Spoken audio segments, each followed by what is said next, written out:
Areena.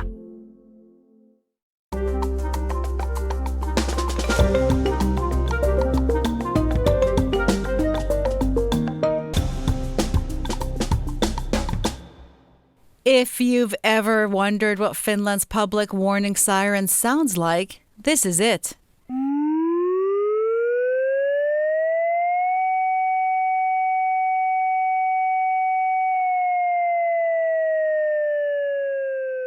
And it's the siren people in Uusimaa never actually heard a few weeks ago when authorities issued a rare drone alert just before 4 a.m. on a Friday morning. Welcome to All Points North. I'm your host, Zena Iovino. The public alert issued on May 15th affected the entire Uusimaa region. It's home to around 1.8 million people and is Finland's most populous area. Residents were told to stay indoors and shelter in place while authorities responded to a potential drone threat. The siren you just heard is for imminent danger. In this case, the threat was vague. Like many parents, I first realized something unusual had happened when I opened the Vilma school app that morning. Instead of the usual kid updates, I saw a public warning notification. The strange part? By the time I read it, the alert had already been lifted. But behind the scenes, Finnish authorities had launched a significant security operation. Air traffic at Helsinki Airport was shut down, and maritime traffic in the Gulf of Finland was rerouted. The Finnish Defence Forces established a temporary restricted airspace beginning at 4 a.m.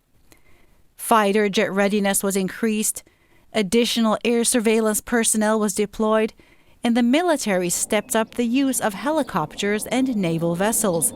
The border guard also raised its readiness level.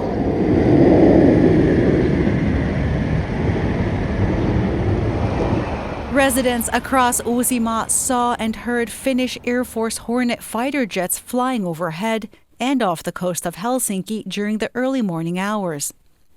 According to the Defense Forces, the anticipated flight path of drones stretched across an area between Helsinki and Porvoo. But by shortly after 7 a.m., it was all over. The alert was cancelled, restrictions were lifted, and life returned to normal, sort of. Now, new details are emerging about what may have triggered the incident. This week, Helsingin Sanomat reported that the drone alert was linked to a Ukrainian military operation. According to the newspaper, Ukrainian authorities warned Finland that drones involved in a large-scale attack against Russia may have inadvertently been heading toward Finnish territory. Following the incident, the Finnish Defense Forces told Yle that the alert was connected to a major Ukrainian drone operation targeting Russia. But many questions are still unanswered.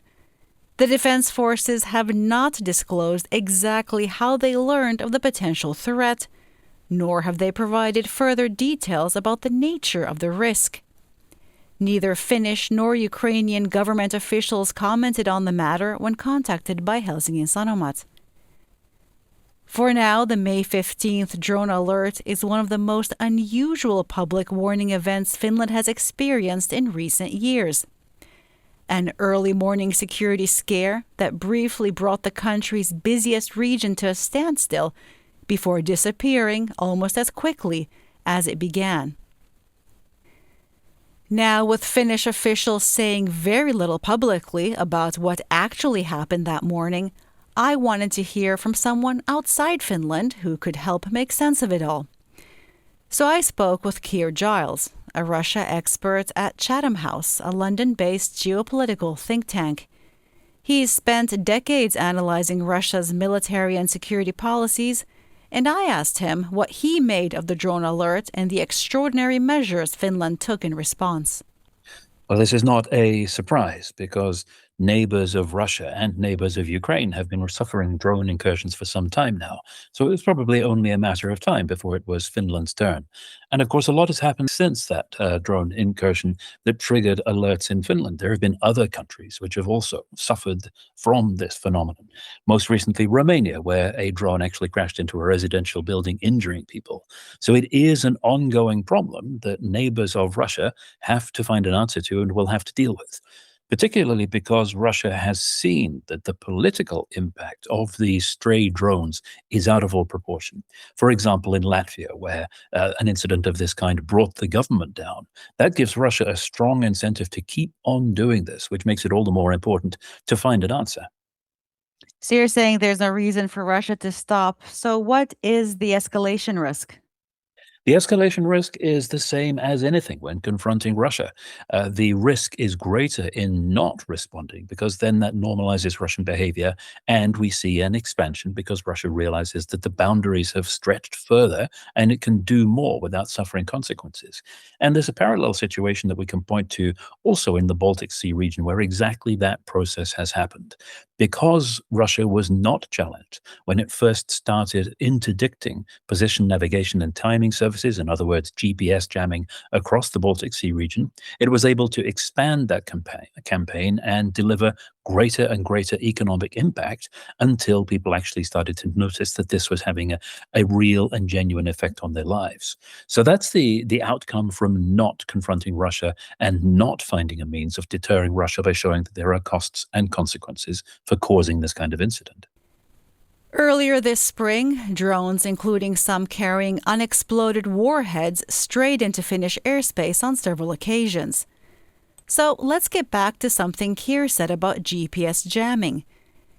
He's referring to the possibility that Russia is interfering with Ukrainian drones while they're in flight. That means taking control of them and redirecting them towards the airspace of NATO member states, including Finland. We've covered the Telegraph's investigation suggesting that a transmitter located in Russia's Kaliningrad exclave can disrupt the drone's GPS navigation signals. While the system has reportedly been operating for several years, Russia is now believed to be using it in a more advanced way. That is, blocking a drone's connection to navigation satellites and feeding it false information instead. In simple terms, the drone becomes confused about where it actually is. The transmitter first overwhelms the drone's GPS receiver. It then broadcasts a much stronger fake signal. Unable to distinguish between the genuine and false data, the drone begins to trust the spoofed signal and adjust its course accordingly. According to the Telegraph, the false coordinates can make a drone believe it's much deeper inside Russian territory than it really is. In response, the aircraft attempts to correct its route, potentially sending it westward toward the airspace of NATO countries like Finland. What would be realistic for Finland and its Baltic neighbors to do in this situation? Finland and the Baltic neighbors, and indeed Poland, all suffer from the same problem that has been constant when trying to respond to Russian actions that are short of an overt attack that would trigger a NATO response. And that is that whatever they do independently, they have to have the backing of the supranational organizations. They have to have the full and complete backing of either NATO or the EU so that they're not isolated in tackling Russia on their own. And that's where it has been difficult. NATO, for example, has only recently started to consider what it calls hybrid threats as part of its area of responsibility. So that's a step forward, but it's still not as far as deciding what to do about it. And the EU, of course, we know is ruptured within and is not capable of delivering a common and consensus position on dealing with Russia on so many issues, let alone one as controversial as this. So that's the situation that we're in and have been in for some time now, that there are initiatives that frontline states have come up with that would be able to deliver something to Russia that would make the adverse consequences of this course of action clear, but they need to have the backing of their allies, and that was what's not been forthcoming up until now. We also talked about how we can expect things to develop in the near future. Well, Russia has a long-standing principle of if something works, they'll continue doing it until it doesn't work or until somebody responds in such a way that's actually meaningful to Moscow. So we should expect this to continue. By whatever means, these drones are being diverted away from Russian targets and sent into the territory of the Baltic states or other countries further south. Russia will carry on doing that because they've seen the very gratifying effect that it delivers. Do you think that there was a gratifying effect here on May 15th? Surprise and dismay that was evidenced by the Finnish public on that occasion with drone incursions would have been very gratifying for Moscow, and they will try to provoke more of the same until, of course, the effect wears off, or there are countermeasures, or there is some means of actually persuading Russia that another target elsewhere is softer and will bring greater return on investment. Speaking about hybrid influencing, we also touched on next spring's general elections and what kind of pressures Finland might face leading up to them. Well, Russia always takes a view on which party is going to be the one which benefits it most. And if there is a straight choice, because both parties understand equally well what the threat from Russia is and are equally determined to deal with it, then the interference that Russia will mount will be of a different kind. Simply this stoking up of social discord and of distrust in the electoral process overall, without necessarily favoring one side or another. But Finland will experience what always happens when Russia sees an opportunity at a democratic event. If it can lean in and attempt to spoil it for people, it will. And there we heard from Russia and security policy expert Keir Giles.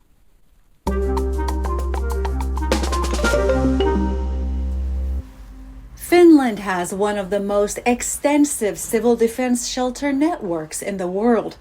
There are around 50,000 civil defense shelters with space for roughly 4.8 million people. That's enough to protect most of the population in an emergency. And right now, I'm standing inside one. This shelter is located in the basement of my apartment building, just like thousands of others across Finland. On an ordinary day, it's an unremarkable, musty space tucked away beneath people's homes. But in a crisis, it can be transformed into a protected shelter designed to keep you safe. What's maybe surprising is that maintaining these shelters isn't primarily the government's responsibility. Instead, the owners of the buildings they're located in, typically housing companies, are responsible for ensuring they're ready for use if they're ever needed. Now, in the wake of the May drone alert, the authorities have taken steps to remind the public what to do if a similar situation occurs again. So if you're indoors when a drone threat warning is issued, the authorities say you should stay there and keep away from windows and doors. If possible, move to the middle of the building and into a room with solid walls. The idea is to put as much distance and as many physical barriers as possible between yourself and any potential danger outside. I headed to the Interior Ministry to find out exactly what we should do if there's another drone warning this summer. Hello, my name is Pauliina Eskola. I'm the Director for Rescue Services, Accident Prevention and International Cooperation in the Ministry of the Interior. Follow the instructions given by the authorities, because we advise people to protect themselves indoors, so that people should go indoors and seek shelter inside the building. And the protection period is often short, not that many hours, and the authorities may provide further information on the situation when the situation proceeds. Should you try to get underground? What if you live on the top floor? Well, you should seek shelter in the inner parts of the building or your apartment. The inner parts of the apartment or the building, they are the places where we instruct people to go, because not in front of the windows, because there might be shrapnels and etc. Hurting people. So we advise to go in the middle parts of the apartment or the building. One of my biggest takeaways from the ministry was the emphasis on individual responsibility. While Pauliina stressed the importance of following official guidance from local authorities, including whether it's safe to go to school or work during a drone threat, what really stood out to me was the focus on personal preparedness. The message wasn't just to wait for instructions.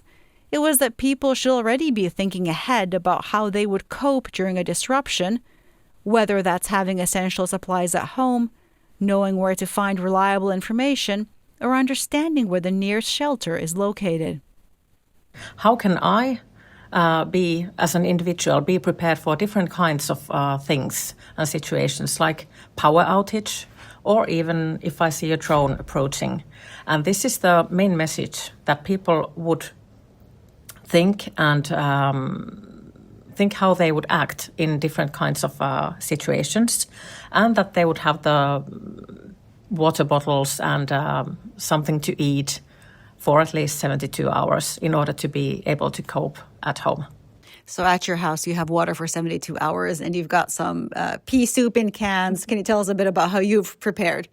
I have water, yes, and also canned pea soup and tuna and some biscuits or some sweeties as well, and some cash. That's also a good point. And if you need any medicines, you should also have some medicines, what you need for 72 hours. Radio and flashlight that are also needed. And this week, the government announced a new mobile phone alert system aimed at improving emergency communication. The move follows problems with the 112 emergency app during the May drone alert. The app experienced technical issues that morning, with some users reporting delays or difficulties receiving notifications during the alert. But despite those problems, the incident appears to have heightened public awareness of the service. We've reported that 112 Suomi has since become the most downloaded free app on both Apple's App Store and Google Play in Finland. On Google Play alone, the app has now been downloaded more than 1 million times. So, people are looking for ways to stay better informed during future emergencies as new systems are being built. The FI alert, the new system on public warning, that will be developed and that will be up and running, so to say, ready by the end of October this year. So everybody can expect a message to come through to their phone? Yes, even the visitors coming to Finland, they can expect the same as well.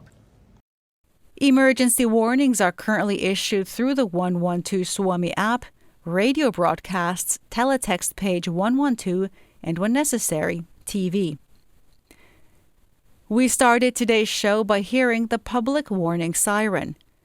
Before we move on, it's worth pointing out that what most people hear during the monthly test is actually a different signal. The test signal is a continuous tone lasting 7 seconds, and if you hear it, there's no need to do anything. The actual public warning signal, the one you heard at the top of the show, is quite different. It's a rising and falling sound that continues for a whole minute. If you ever hear that signal outside of a test, you should move inside, stay away from windows and doors, and follow official instructions. It's a sound that most people in Finland rarely hear for real. But as recent events have shown, and as we heard from Keir Giles, it's one that everyone should recognize.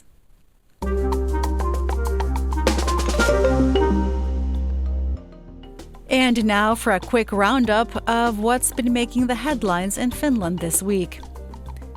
The Social Democrats still hold the top slot among Finland's political parties. That's according to the latest Yle Public Opinion survey. The SDP's support was 23%, while Prime Minister Petteri Orpo's National Coalition Party was in second place with just over 18% in the latest rankings. Finnish Defense Minister Antti Häkkänen has rejected 14 applications from prospective property buyers, all from outside of the EU and EEA. The minister concluded that the transactions could pose security risks. Investigators say the destructive fire that broke out at an apartment building in Helsinki's Kalasatama district last month spread rapidly due to problems linked to the building's fire barriers. These shortcomings contributed to how quickly the blaze developed inside the building. Consumer prices in Finland rose by 3% in May compared with the same period a year ago. That's according to Statistics Finland. Turning to health, alcohol consumption in Finland fell by 4.5% last year compared to 2024. That's according to a report by Public Health Authority THL. The latest figures follow a long-term trend in which alcohol consumption has been gradually declining in Finland over the past 15 years.